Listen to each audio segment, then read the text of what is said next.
You're listening to the Podcast Detroit Network. Visit www.podcastdetroit.com for more information.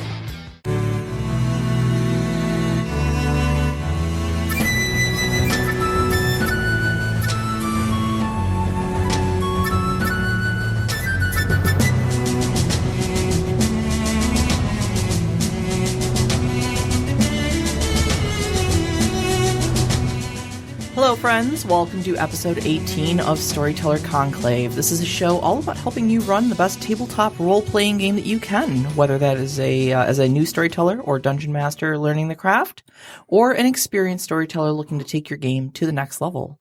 I am Sarah, and Rob is not here tonight. Where did Rob go?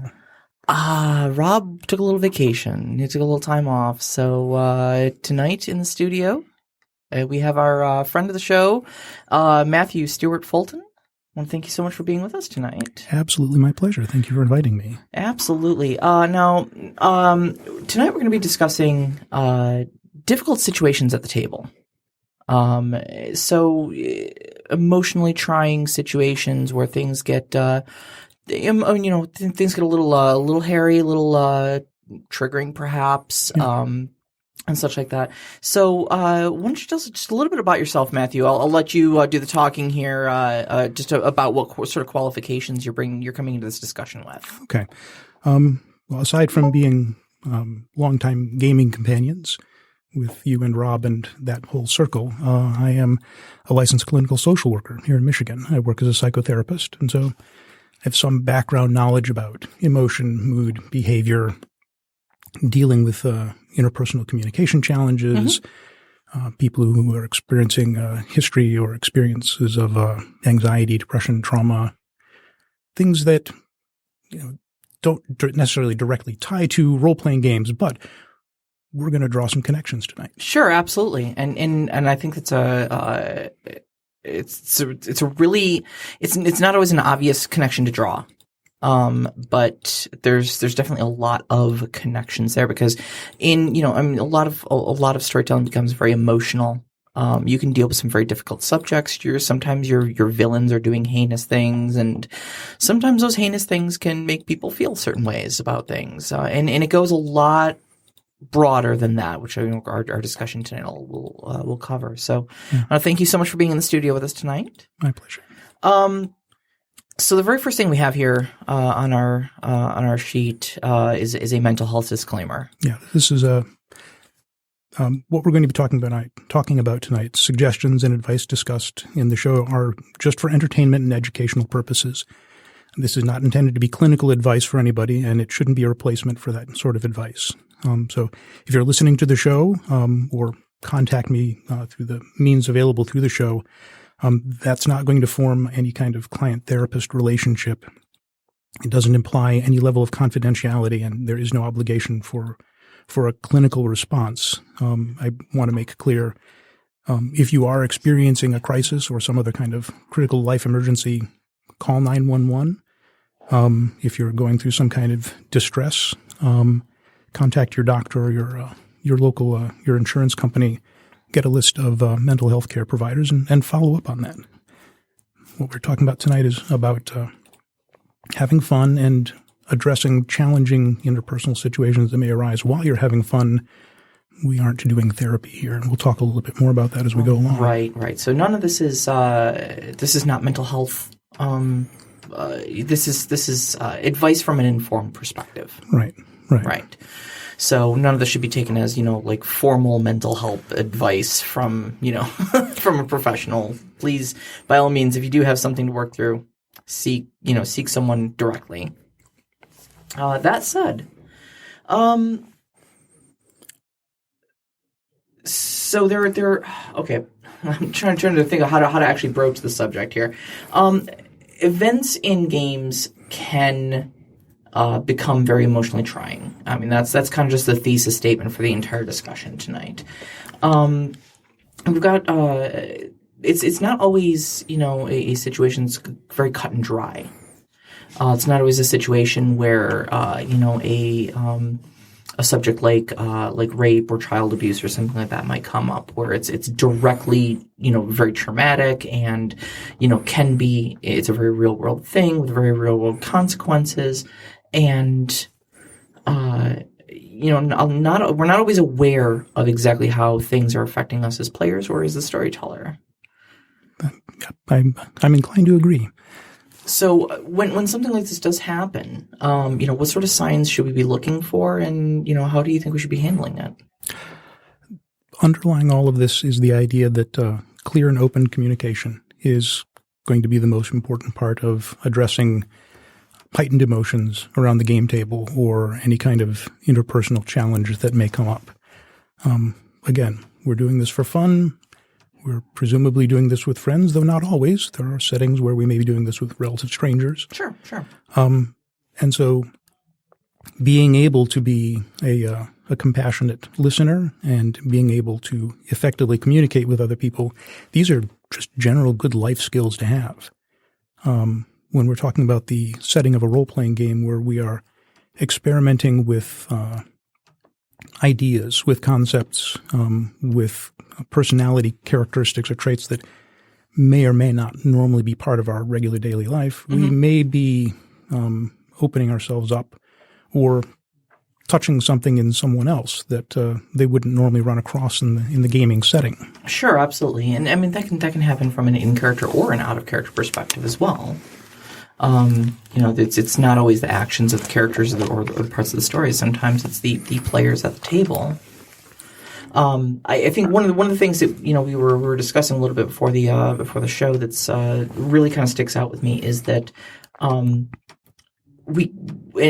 Rob and I have said it before. You come to the table with an assumption of friendship.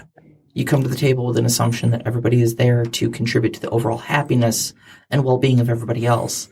And so if you do have a situation crop up, whether in character or out of character, where you have a situation like this happening when someone is becoming uncomfortable, that they may not actually be aware that their actions are causing distress amongst the players.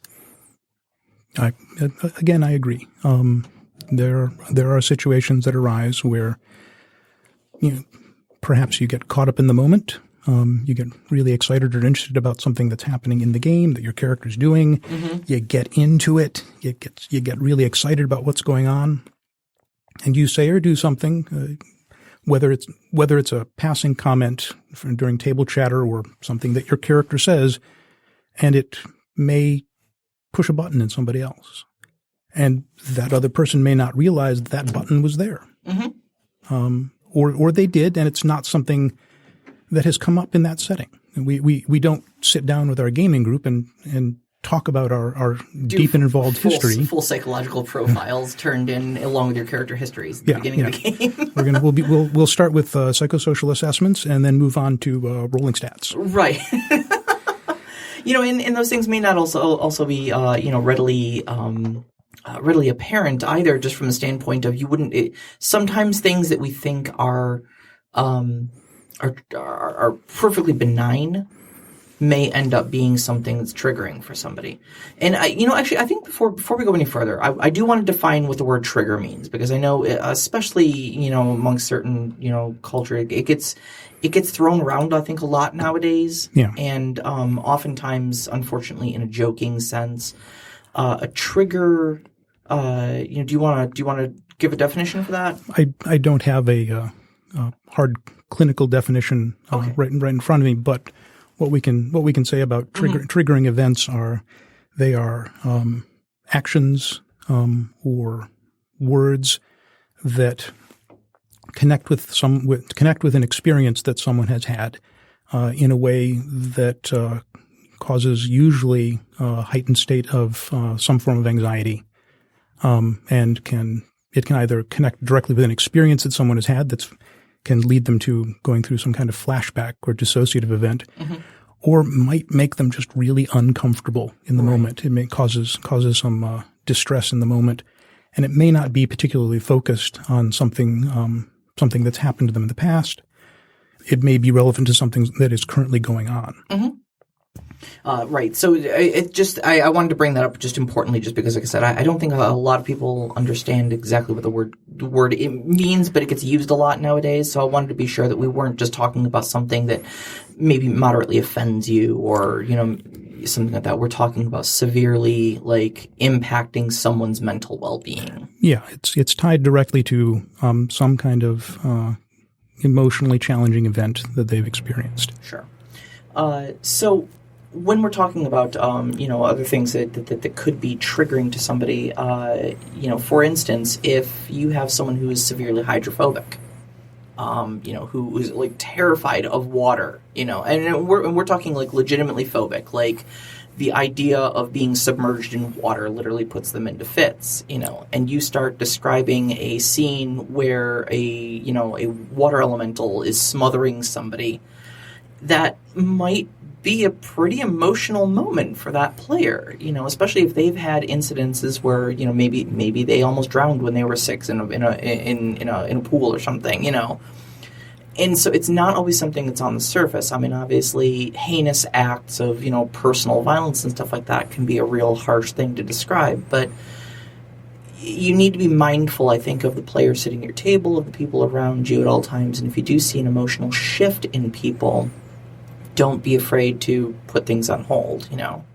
Yeah. Always, as the game master, as the storyteller, you are being attentive to what your players are doing. Mm-hmm. And so it's not a huge leap to pay attention and be mindful of what is happening in their affect when they're sitting around the table. Does someone start to withdraw from the group? Are there signs that someone's getting irritated, angry? Are tears showing up in their eyes in what seems to be an otherwise relatively, in the sense of role-playing games, mm-hmm. ordinary series of events as the story unfolds? Right. So let's talk a little bit more, talk a little more turkey. There's essentially two sides to most games, and that is the storyteller side and the player side. So let's discuss a few things, just kind of as a storyteller. What are specific things that we can do to kind of minimize emotional impact at the table? This is going to go back to kind of the underlying theme that I brought with me tonight, and that is communication. Communication. Always communication. Talk with people. Pay attention to people. One of the most important parts about communication is listening to people, not just talking. So as a storyteller, let people know ahead of time if there are going to be events or things happening in the game that outside of the game setting might be disturbing or problematic. And you and Rob have used the example several times in your D&D game that Rob and I are both players in, of you brought us a trigger warning before a session because mm-hmm. there was the possibility that there were going to be NPC children in a threatening situation within the game, and you wanted to make sure that wasn't going to be disturbing to anyone. Some things are going to seem, I guess, fairly obvious. There are some situations which will be troubling to most people, and being mindful of that and letting everybody know this is a sequence where we're going to be dealing with this kind of scenario. Is there anything that I need to know so that I can make some changes in case that's going to be distressing or uncomfortable, or is just going to make it not possible for you to engage in the game? Right. And I think it's pretty safe to say, if you do have somebody express things like that, I'm not actually okay with this, that you need to be prepared to just veto that aspect of your story. That's not an open invitation to negotiate with the person. That's not it's not really up for debate. Right. You're not going to convince the person suddenly that this aspect should be okay or something like that. You need to give your players the freedom to be able to just say no, that's not cool, and just say okay. And honestly, they really shouldn't even have to justify it. No. Because again, we're not Well, with the exception of yourself, we're not qualified professionals. So, And I'm not a therapist when I'm sitting at the table. exactly. And you're not a therapist when you're sitting at the table. So, honestly, the reasons why are completely irrelevant because they're not going to change, and you don't need to know them anyway. Right. So, one of the other things too that I think I've mentioned in previous episodes, but I wanted to kind of bring up again, was the X card. Yeah. Or the red card.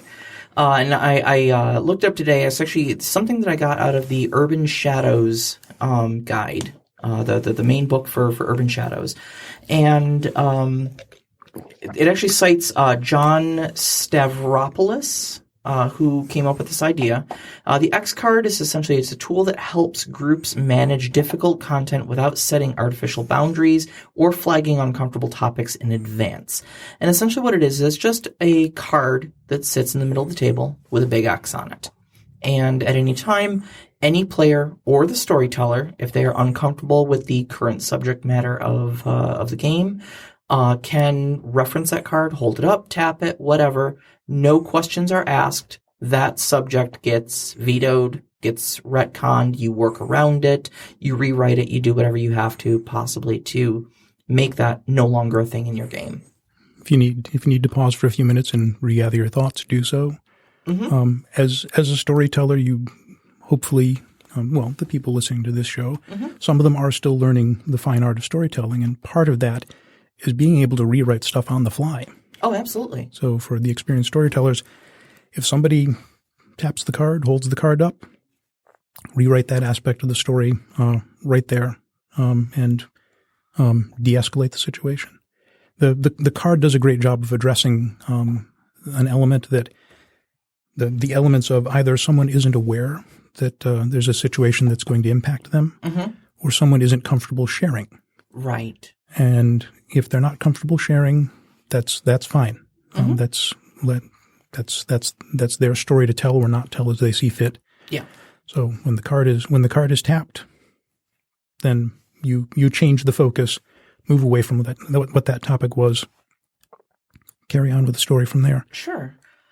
And that doesn't even have to be something specifically that's an in-character discussion either. I mean, I know I mentioned earlier, it may be an in-character thing like hydrophobia or something like that. Or you put spiders out there and they're severely arachnophobic, and the miniatures on the table are literally freaking them out. But it may even be something that's out of character as well. I know we've had situations in my own tabletop game where a couple of our players were getting into rather spirited debate for a good while, and it had gotten to the point where a couple of the other players had to kind of speak up and say, like, all right, let's this is getting overly heated and overly lengthy. Let's come to a consensus and move this on, because at this point it's no longer fun for us. Yeah.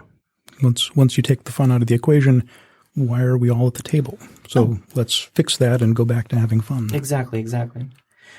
So what about from the player side? I want to bring up one last thing before we go on, and we've touched around this, but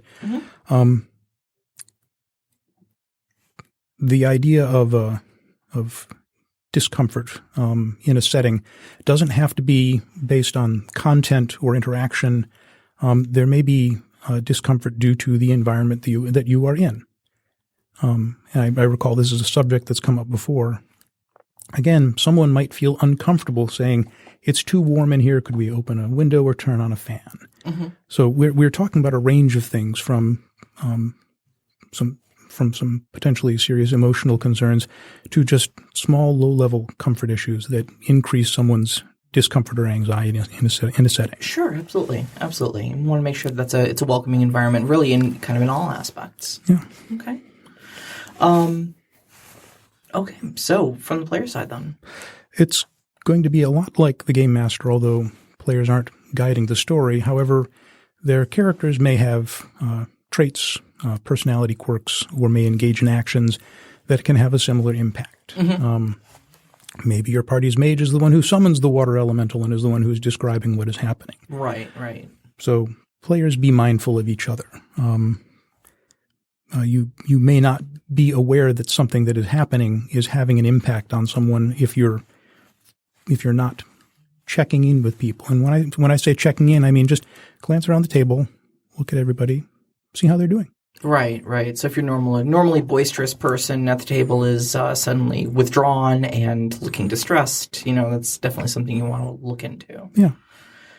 Another thing too is avoid casting guilt or aspersions on anyone.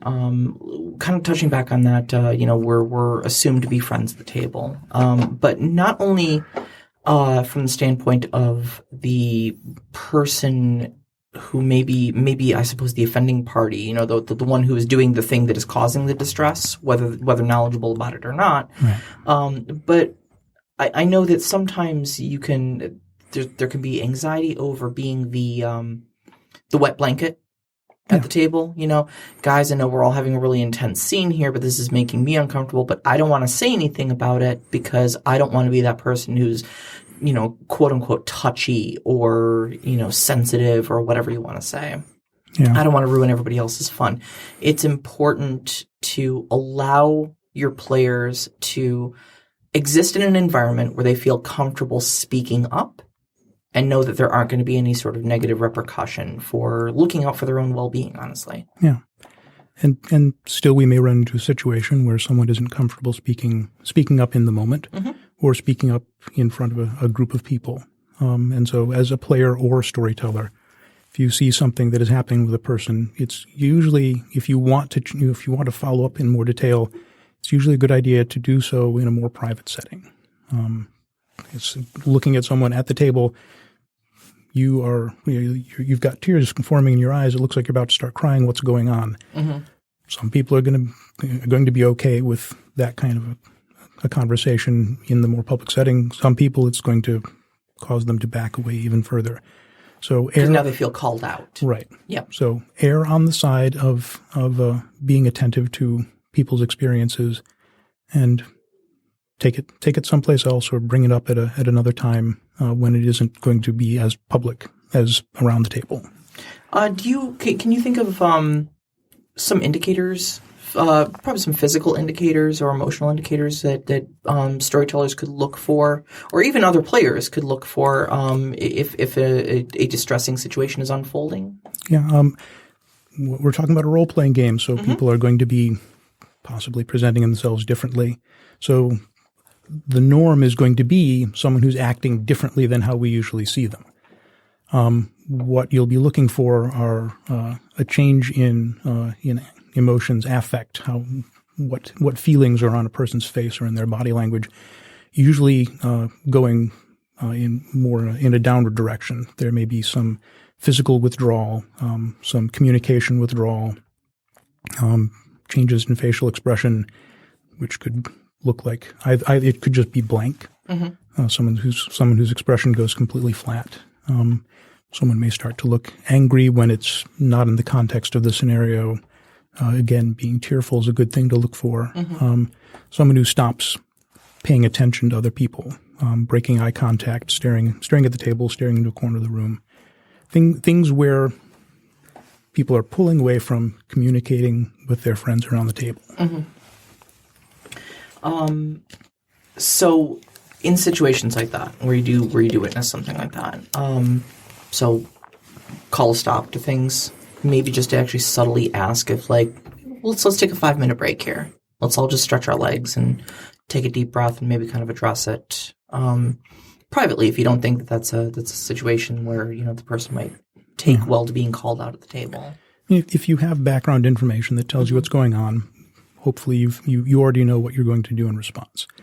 Kind of contrary to what I just got done saying, if you see that happening and you look at the person, are you okay? And whatever they say, go with that.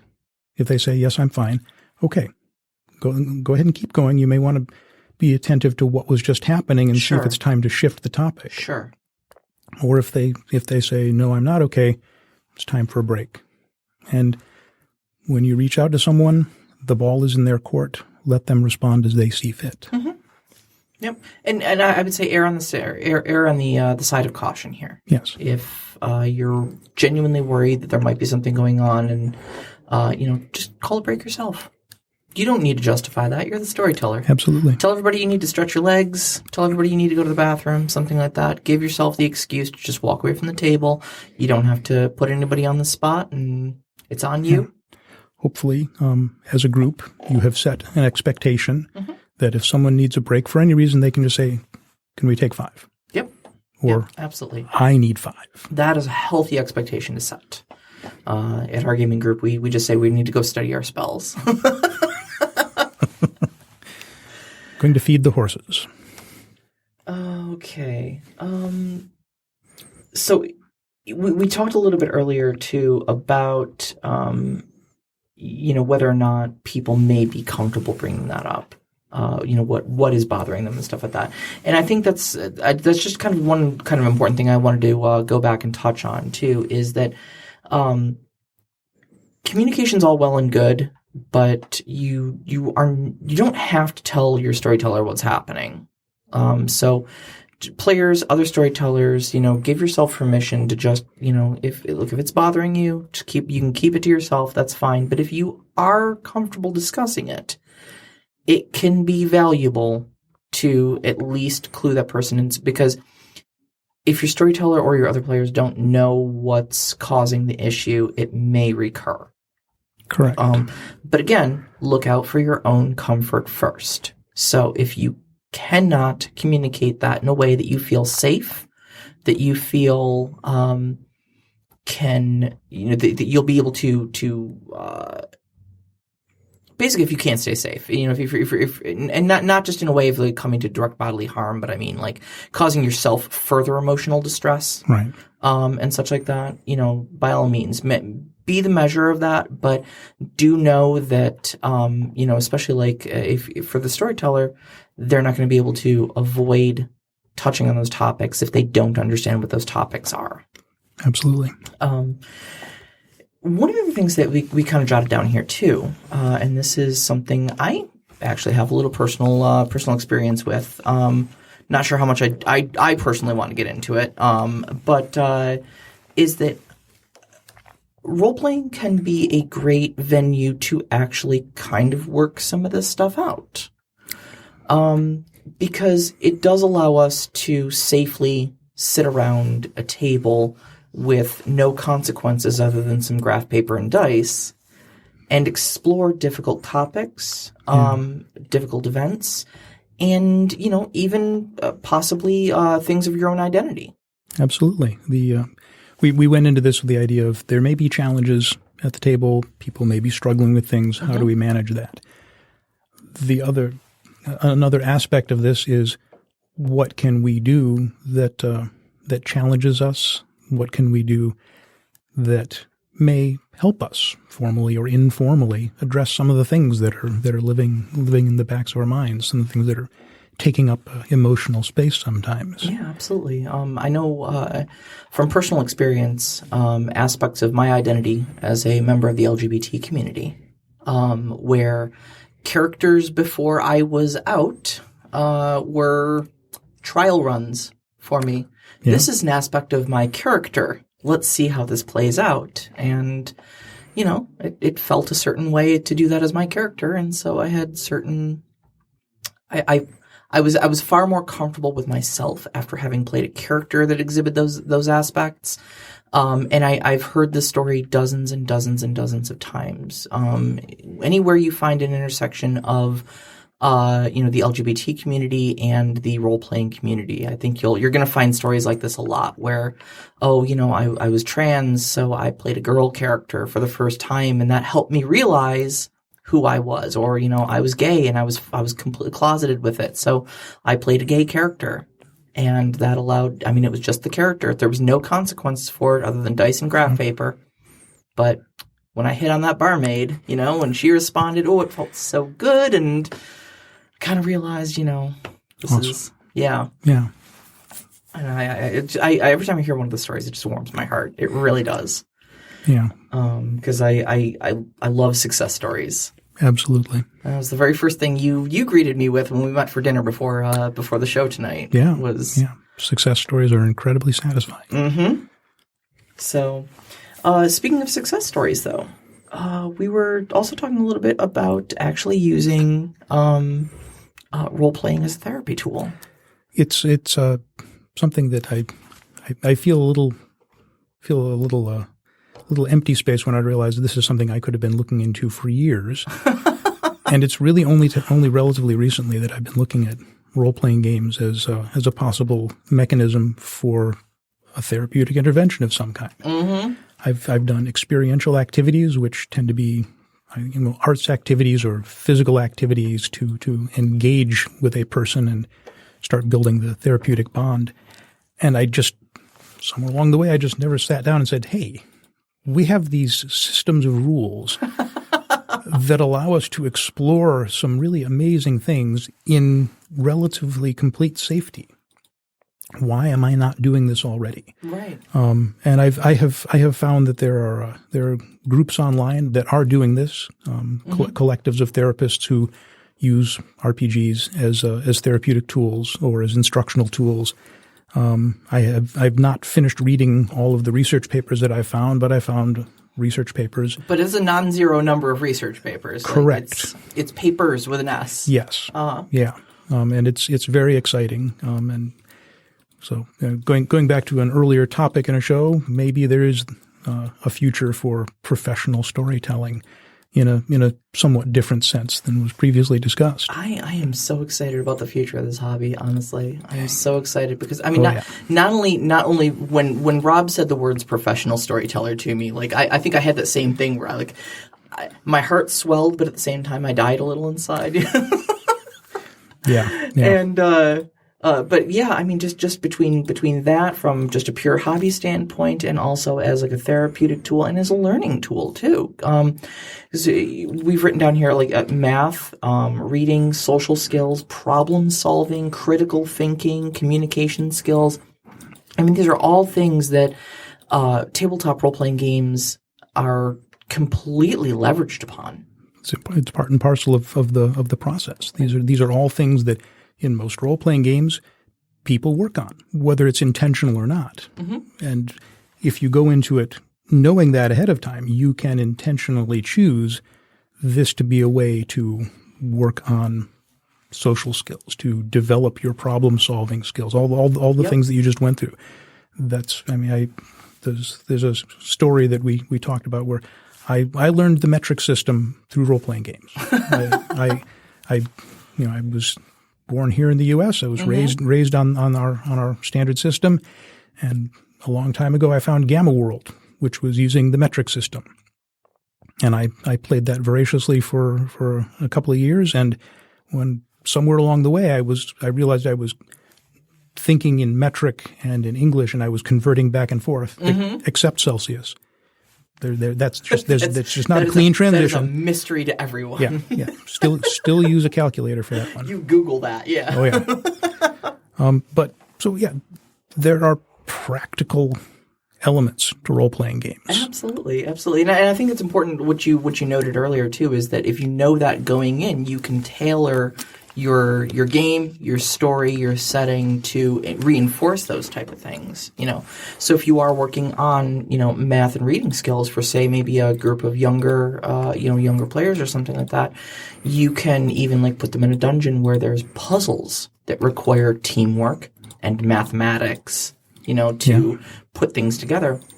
And the great thing is that much like a lot of the emotional ways of going through things, if you do have people who have anxieties about, say, working in a group or, things like that, there's that layer of separation where, it's not me, it's my orc paladin Throgmar. Right. And that now it's okay because Throgmar can do these things. Yeah, it's just part of Throgmar's day. Exactly. I had something really compelling I was about to say, and I just lost it. That happens all the time. So you have any final thoughts? I want to circle back kind of the beginning. And the key to a good game, the key to being supportive, and one of the key elements just of everyday living is being a good communicator, which means not just being able to speak, but very importantly, being able to listen. Being able to listen, exactly. And when I say listen, what most of us do and the way most conversations unfold is we listen to the other person just long enough to get a gist of what we think that they're saying, what we think their topic is. Mm-hmm. We stop listening and start formulating our response. So already there's a little bit of a disconnect. Yep. If you're really listening, you will listen to everything that the other person or people say until they are done talking. Take a moment, figure out what they're saying, possibly by checking back in with them. Ask questions. Make sure you've heard them correctly. Yeah. You just listen. Now I'm going to affirm this is what I think you said, mm-hmm. and now I'm going to give a response based on that. Sure.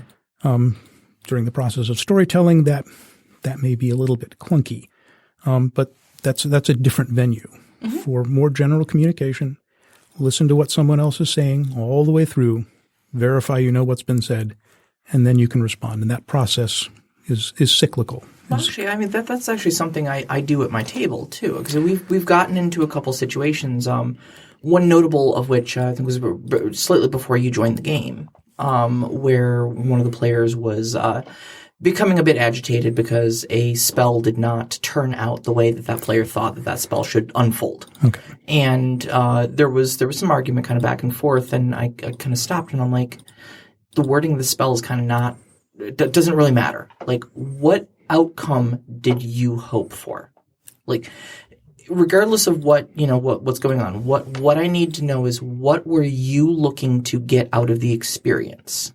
Let's not worry about the wording of the spell or who was standing where or when it was said. Just what can I do in this story to help you feel better about what's happening, and kind of try to look for what the underlying issue is and shoot for that rather than, staying on the surface of, well, it says is, not was, things like that. So any other final thoughts?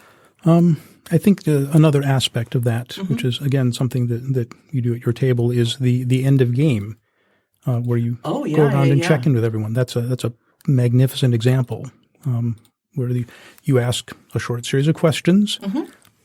Everybody listens to what's being said, digests that. There may be some responses, but you take that in, you process that. Sure.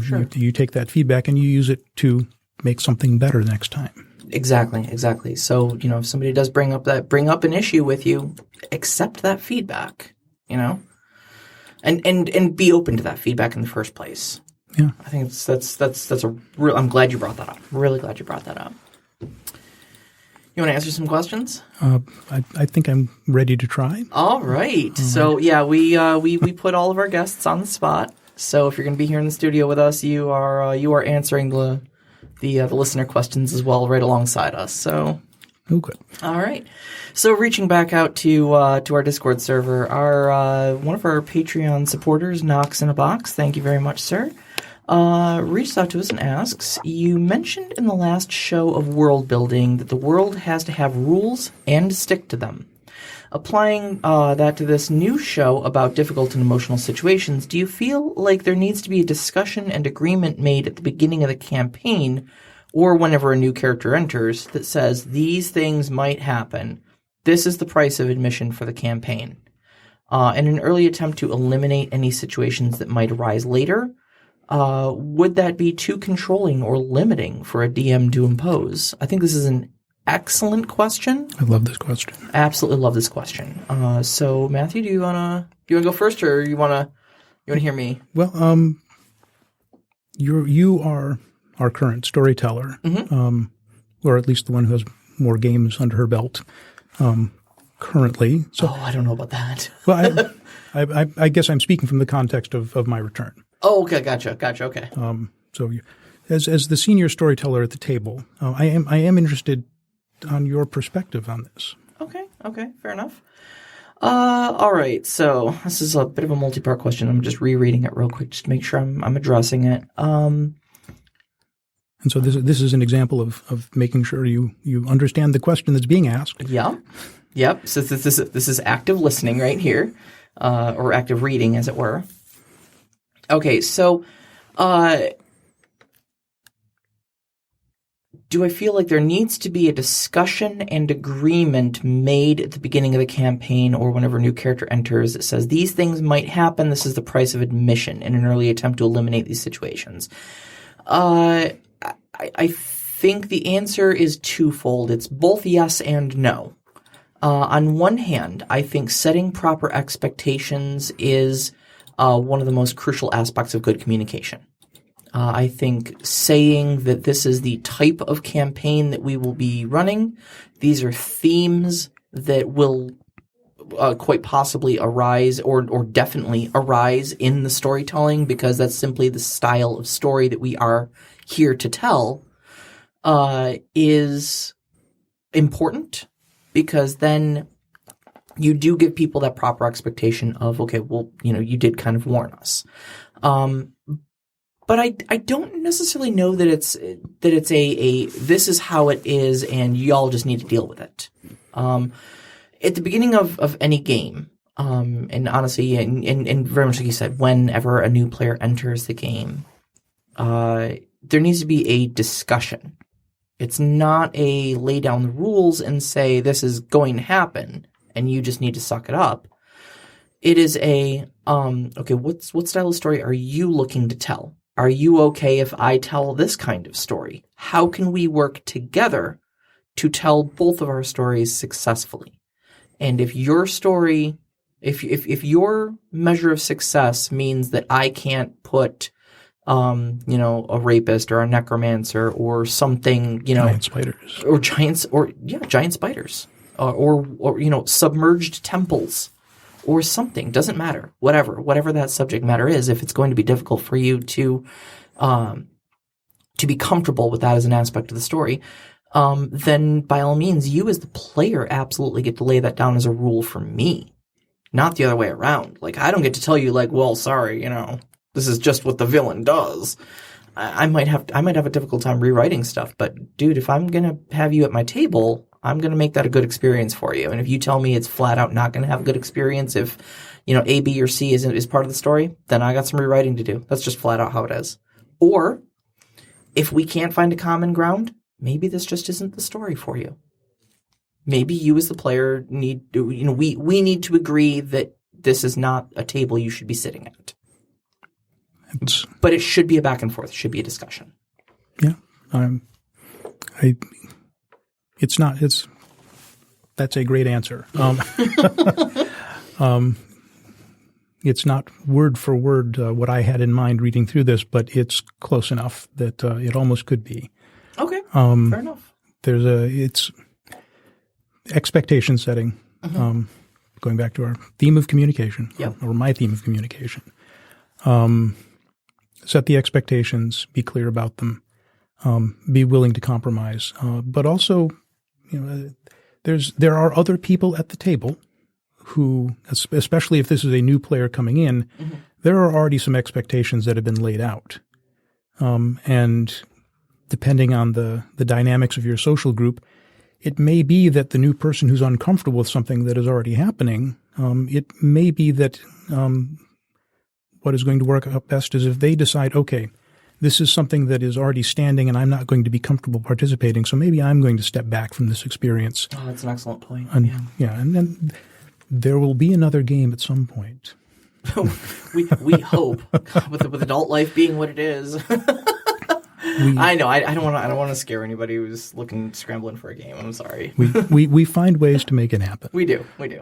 I didn't cheat. I prepared a little bit for this question because it struck me, and I did make a few notes. No.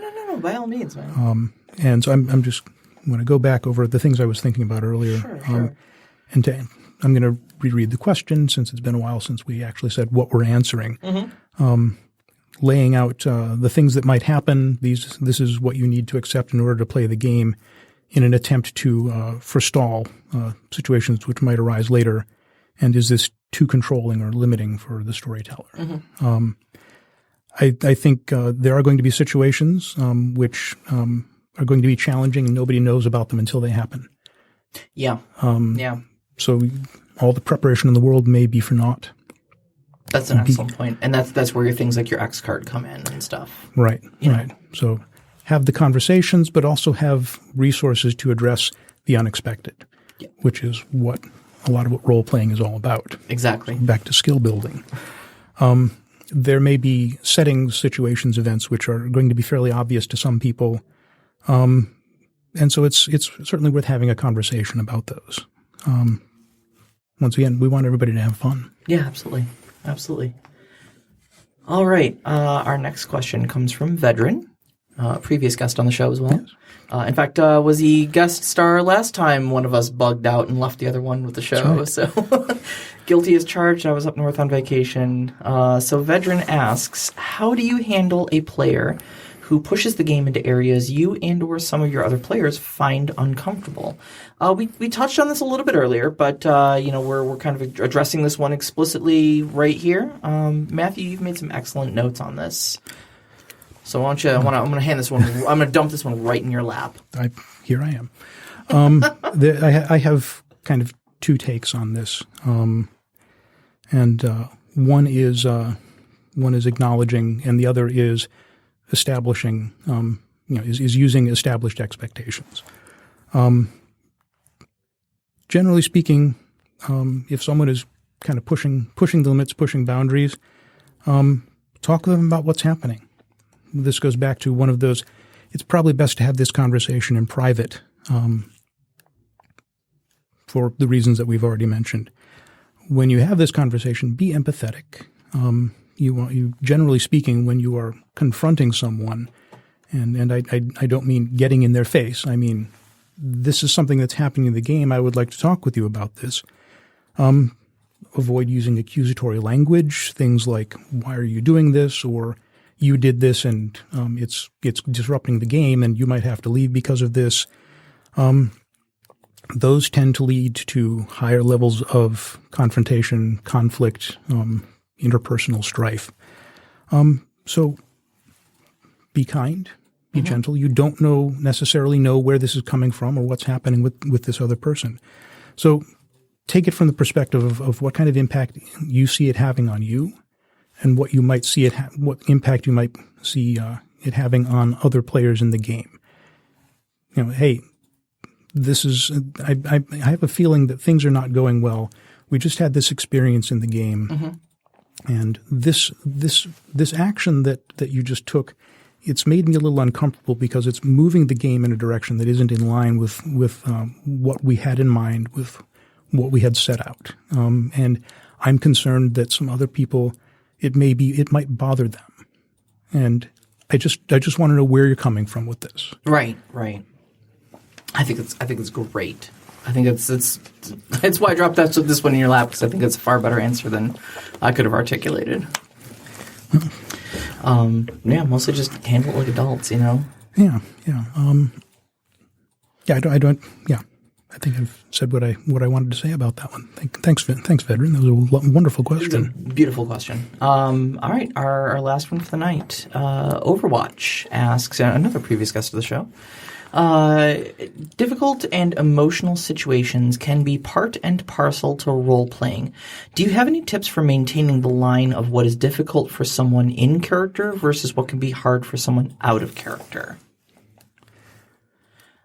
I reached out to Overwatch about this question. Yeah.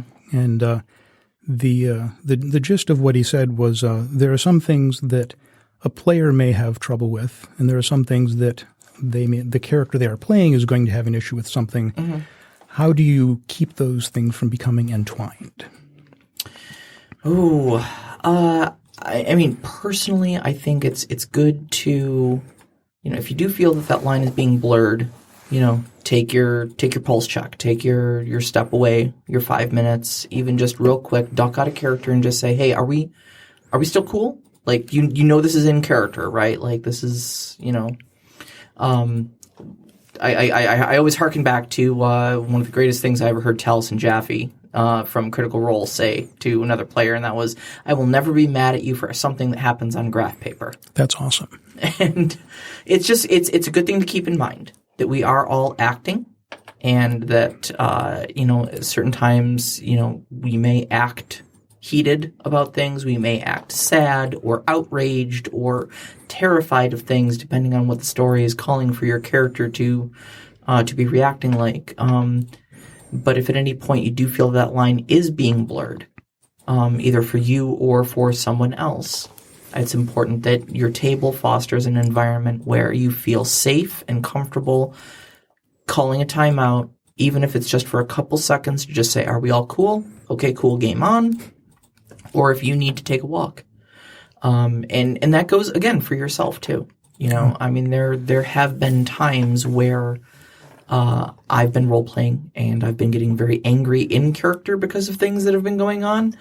And I thought everything was just peachy because this was a completely in-character discussion. And I was feeling great that the scene was so dramatic that it called for my character to be so angry. And it was such a vibrant and dramatic moment with voices raised. And then someone started yelling at me about something that happened, you know, out of character.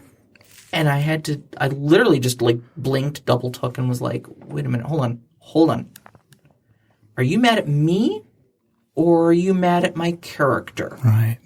And we need to walk away right now because clearly if you are reading my anger as Sarah being angry and not my character being angry, then there's something going wrong here.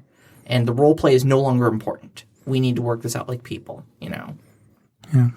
But like a lot of entertainment media, you can get caught up in the story. Oh, absolutely. When you go to the movies and you empathize with the characters on the screen, with the experiences, when you find yourself crying in a film. Mm-hmm. Or at a Google commercial, you know, whichever. Yeah. You know, dog food commercials. Yeah. Cute little puppies. Kate's nodding. She knows what I'm about. But you're having an emotional reaction. It's a real emotion. It's actually it's going on. There are physical components to these emotions. Yep. If you really get up into your character and start playing that character, you are likely to start experiencing some of those emotions to some degree. Absolutely. And then just like you're the movie screen, your fellow players are starting to react to what they are seeing, to what they are experiencing. Oh, yeah. And so you, Sarah, Throgmore, the angry orc paladin, the really, really angry orc paladin is smashing tables and smashing barns and smashing trolls and yelling and screaming at peasants, and your friend across the table has started to react to the anger that they are perceiving. Even if you are it's not there. If you are purely acting without actually feeling the anger, or even if you are feeling a little bit of it, because it's driving story. I mean, it has to be there somewhere for me to pull on it to act it out. You know, but those emotions are valid. Absolutely, and then we have to look to our prefrontal cortex, our impulse control, our decision making, and go, we're playing a game. Yep. And I'm feeling this. I've got actual emotion going on in me, and I feel my pulse is racing. I'm feeling a little warm because I'm getting worked up because anger has touched something in me. Yep. And I think it's an important idea to keep in mind is this is not something that you have done to me. Okay, this is my experience. Whatever is happening, I'm experiencing an emotional reaction to something that I am perceiving. You did not do this to me. Right. It may have, your actions may have touched something in me that caused that to come up. But you're not responsible for the emotions I'm feeling. That's very important. And then similarly, you're not responsible for what I say as a result of those emotions. That's all on me.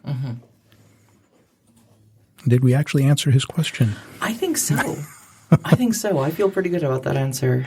Well, that's actually all the questions that we had. We're a few minutes into the wire, but we're coming up to the end, the typical 1 hour ending point of the show. So, is there anything else you wanted to kind of circle back on? Anything these questions brought up? Any final thoughts that you wanted to add on to the discussion before we wrap for the night?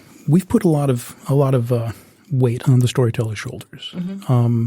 This is a person who has already undertaken potentially a monumental load because they have an idea and they are bringing it to the table and asking for you have brought it to the table and you have asked for our help in seeing it to fruition. And so we have this big collaborative process, but you're the spark, and you are the one who keeps bringing new material that inspires us, that helps us all drive this story forward. We spent a reasonable amount of time also asking you to be not a therapist, but maybe a kind of advisor, potentially a shoulder to cry on. And some people aren't going to be comfortable with that. Yeah. It may be that as a storyteller, you love running the game, you love telling the story, but that's all that you want to do. And I don't want this to have been an idea that this is also your responsibility because you're running the game. Right.